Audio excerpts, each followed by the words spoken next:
Stay safe. Stay active. And stay healthy.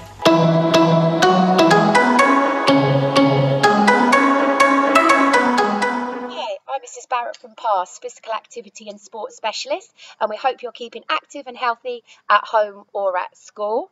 This lesson is aimed at children in classes in Year 1 and 2, so Key Stage 1, and it is our last lesson of striking and fielding, so lesson 6 of our striking and fielding unit of work. So hopefully you've already taken part in our first 5 striking and fielding lessons, building on skills like throwing, catching, rolling the ball, stopping the ball with hands, and striking the ball with a bat. And today we're going to do 2 activities that put together lots of the things that we've learned. We've done these activities before, so hopefully they won't be completely new to you, but hopefully you can do them again and improve on the number of runs you achieved or the number of catches you can do in a row without making a mistake. So for this activity, the first one, you will just need some rolled up socks that you're going to be doing some throwing and catching with, and you will need 2 markers that you're going to be running between, and a partner. Now this could be done in a 2 or a 3 or even a 4, depending on how many people that are joining in your household. But you'll need one person to do the running. They're going to act as a batter, and the other people are going to do the throwing and catching and act as fielders. So if you have a number of fielders, you can work in a triangle or facing each other. If you only have 2 people playing, it will be 1 runner and 1 thrower and catcher. Now the idea of the game is to make a certain number of throws and catches as quickly as you can in the time the batter tries to make as many runs as they can. So it's batters against throwers. So a bit like fielders against batters. So I'm going to be doing some throwing and catching with my daughter Athena, who's in reception. So Athena, do you want to go and stand by the rolled up socks that we're going to use to throw and catch? And we had a chat and we think we could do 10 underarm throws in a row, hopefully without making a mistake, because if we make a mistake we have to go back to 0 again, so we don't want to do that. So we have to take our time to be really accurate. So think about where we want the ball to go and help each other by working as a team. Xanthi is going to be the batter in this game, so in essence the runner. So she's going to stand by one of the marker cones and she's going to keep a score in her head or call out loud how many runs she achieves. Every time she gets to a marker counts as 1 run. Okay, so are we ready, Athena? Are we ready, Xanthi? Yeah. Okay, so Athena and I are going to be thinking about the key things, wait a minute, that we've learned about throwing and catching. Remember, we're going to catch in our ready position. Wait a second.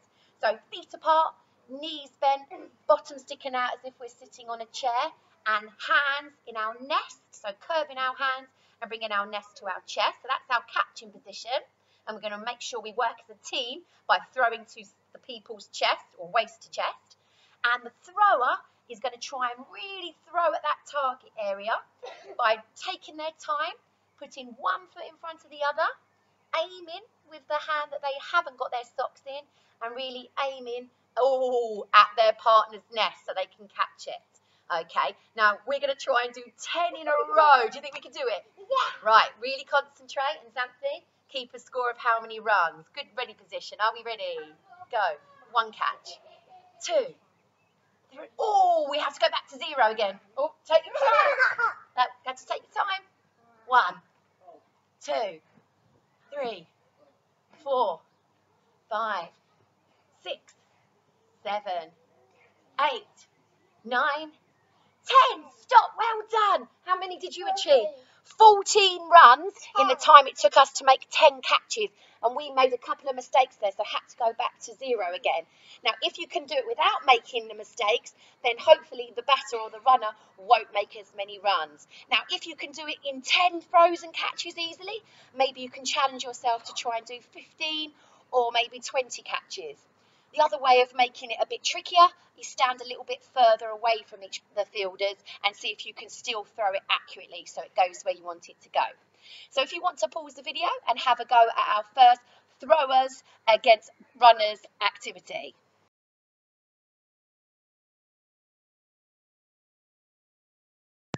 Hi, Welcome back. Hopefully you're nice and warm now and you enjoyed the throwers against runners activity. We're now going to do our last game, which is not only going to bring in the fielding that we've been working on, so stopping with the ball with our hands or possibly even catching the ball and moving the ball as quick as we can back to where it needs to go, but we're also going to be working on our striking or batting. So for this activity you will need your tee that we used in previous sessions, so we've just got our can there, and you'll need your marker cone or your watering can or whatever it is you're going to use to run to. And finally you'll need something to use as a bat. So we've got a garden plastic cricket bat.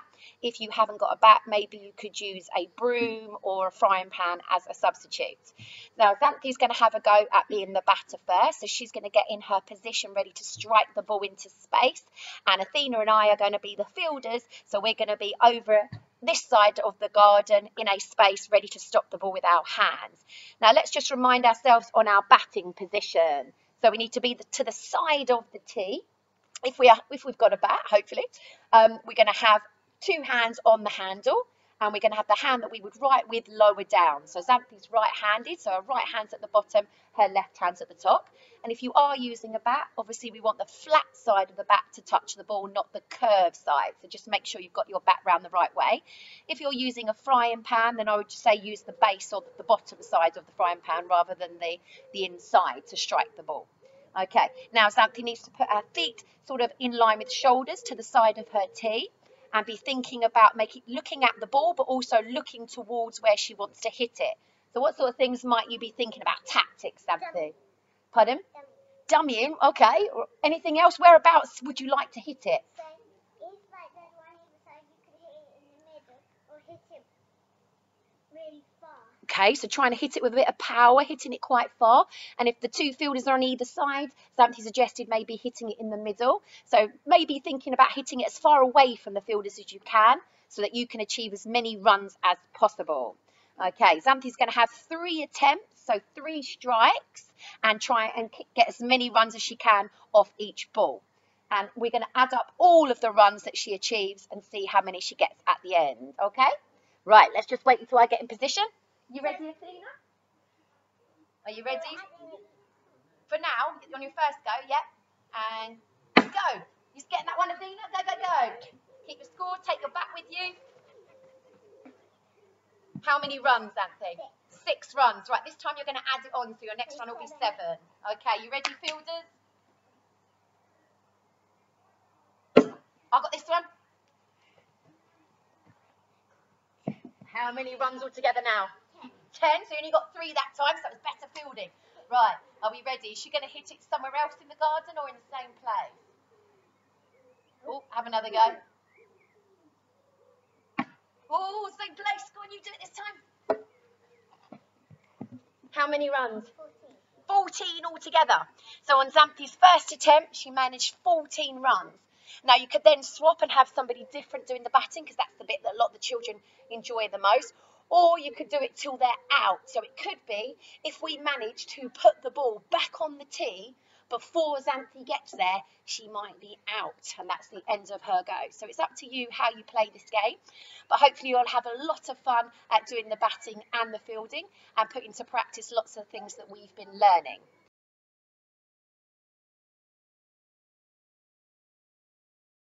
So this is our last week of striking and fielding, and then we're going to be moving on to athletic skills after the holidays. So hopefully you've enjoyed it all, and you can build on those skills in either year 2 or year 3. And remember, stay safe, stay active, stay healthy.